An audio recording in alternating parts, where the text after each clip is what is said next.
Okay, so we are back. आइए हम इस शॉर्ट सीरीज में जो कि correct and correct with reasons कर रहे थे, जो बहुत इंपॉर्टेंट है। मैंने इसके पुराने 3-4 जो वीडियोस अपलोड किए थे उसमें भी कहा था, it helps you in saving your time in exam. आपको आंसर सोचना नहीं पड़ता, पहले से वेल प्रिपेयर्ड होते हैं कि इस शॉर्ट क्वेश्चन का आंसर क्या होगा। Now you would like to ask me क्या सेम टू सेम आने वाला है? नो, बट सिमिलर लाइंस में आने वाला है। That also helps. आपके 10-12 मिनट्स बच जाएंगे और more over answers will be so perfect कि आप अगर 16 मार्क्स का है तो आप उसमें से 15 उठा सकते हैं, 20 का है तो 18 उठा सकते हैं। तो आइए, क्वेश्चन 57 ऐसा दिख रहा है, the scope of work an internal auditor may extend even beyond the financial accounting. तो इसके लिए आपको ऐसे 610 की वो बात याद रखनी होगी। स्टेटमेंट ट्रू है, ऑफ कोर्स करेक्ट है, एंड यहां पे लिखा हुआ है कि इसका स्कोप क्या क्या होता है। ये हम लोग ऑलरेडी पहले भी पढ़ चुके हैं इस टाइप की चीजों को, इनके ऊपर शॉर्टकट्स डेवलप कर चुके हैं। We have already done this. याद आया? उसी तरह एक नेक्स्ट क्वेश्चन, तो यानी कि आंसर के अंदर आपको अपने पढ़ा हुआ नॉलेज ही लिखना है, but you must have known these things in advance, वरना आप लिख के आ जाते हैं या the scope is even broader then accounting. पर इसने बता दिया कि आखिर इंटरनल ऑडिट फंक्शन में और क्या क्या चीजें इंक्लूडेड है, और वो भी और अच्छे मार्क्स के लिए आपने ऐसे 610 using the work of internal auditor ऐसे रेफर करते हुए आप समझा रहे हैं। अंडरस्टूड? उसी तरह आप देखो यहां पर internal control can provide absolute assurance. No, it provides reasonable assurance. Internal control है तो इसमें रीजन क्या होता है, ये reasonable assurance ही क्यों दे पाता है? Because inherent limitations of internal control। और अगर आपको वो याद हो तो explain कर देना briefly कि there are some inherent limitations। Management override कर देता है कंट्रोल्स को, cost effective नहीं होते, कंट्रोल static हो जाते हैं। Next, inherent and control risk and detection risk have the same meaning? Not at all। आपको फिर सबको समझाना पड़ेगा कि ये क्या होता है। और एक चीज देखो, inherent and control risk जो है, this is a very important line, कि जो inherent and control risk है, they are part of ROMM। ROMM के component माने जाते हैं। inherent and control risk constitute risk of material misstatement which occurs when other internal controls do not exist or when exist are ineffective। और detection risk कुछ और है। Okay, ICQ, okay, ये internal control questioners जो है, ये एक technique होता है इंटरनल कंट्रोल को रिव्यू करने का। यह स्टेटमेंट सही है, और ये जो रिव्यू किया जाता है ये कौन करता है? अगर आपको याद हो, ये ऑडिटर प्रिपेयर करता है, management has to answer this.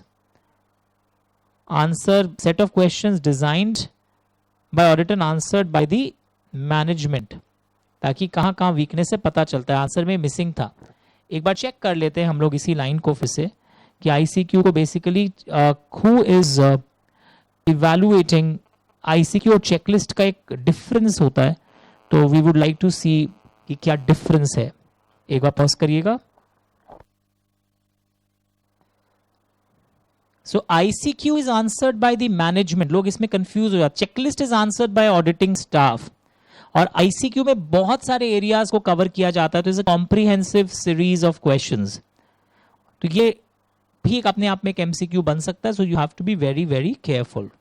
Okay, तो हम लोग इस टाइप से क्वेश्चंस बहुत सारे पढ़ रहे थे, करेक्ट एंड करेक्ट के डिस्कशंस चल रहे हैं यहाँ पर। Let me again go back to that activity which we were doing. And you know, every revision is helping me to touch various portions of the syllabus. So I don't think it's a loss to watch this video. कई लोगों को लग रहा आता है, but मेरे सहायता से मेरे साथ साथ आप और भी टॉपिक्स कवर कर पा रहे हैं यहाँ पर, जो बहुत दिन पहले आपने पढ़ा होगा। आंसर्ड बाय द मैनेजमेंट लिखा, the use of computer facilities by small enterprise में increase the control risk. Statement is correct. क्यों? क्या क्या टाइप के रिस्क बढ़ सकते हैं आप यहाँ पर? चेंज किया जा सकता है, मॉडिफाई किया जा सकता है। फॉलोइंग फंक्शंस होता है, बट कंट्रोल रिस्क बढ़ भी सकता है अगर आप यहां पर यूज कर रहे हैं तो। ये बहुत सिंपल, हमने पहले भी किया था। There is no relation between inherent control risk and detection risk, there is inverse relationship between detection risk and, ये वर्ड ध्यान से देखना, and combined level of inherent and control risk. Because inherent and control risk किसके part है? They are part of ROMM, और फिर वो inverse relationship इन्होंने समझाया है। Assessment of risk is a matter capable of precise measurement. No one can precisely measure this. Okay, It's a matter of professional judgment rather than precise measurement. तो ये सब पहले अगर नहीं पढ़ा हुआ हो, इस तरह रैंडम रिसो कर रीडिंग करने से नहीं होगा. अगर आपने मार्क कर करके इस टाइप के कलर्ड अंडरलाइनिंग्स नहीं किए तो आप आंसर में उस सही शब्द को रिफ्लेक्ट नहीं कर पाएंगे. Okay. Inquiry alone is sufficient to test the operating effectiveness of controls, not at all. और methods के यहाँ नाम लिखा हुआ है. Inquiry से सिर्फ कभी operating effectiveness of internal controls test नहीं किया जा सकता. तो ये एक छोटा सा क्लिपिंग था. आज मैं एक बहुत छोटा सा रिकॉर्ड किया है जहां पे audit risk was the main highlight. पर इसके पहले ऑडिट रिस्क इंटरनल ऑडिट, अगर मैं इसकी नाम डिसाइड करना चाहूं, पर इसके पहले मैंने आपको 315, 330, 230, 580 और क्लिपिंग्स दिए थे. तो जो आज ही सिर्फ देख रहे हो, प्लीज वॉच दो small clippings, because short question answers is again a matter where students are not able to write exact answers या कॉन्क्रीट आंसर्स. उनके आंसर्स ऐसा लगता है बस गोल गोल घूम रहे हैं. इसको प्रैक्टिस करना बहुत जरूरी है. Thank you so much.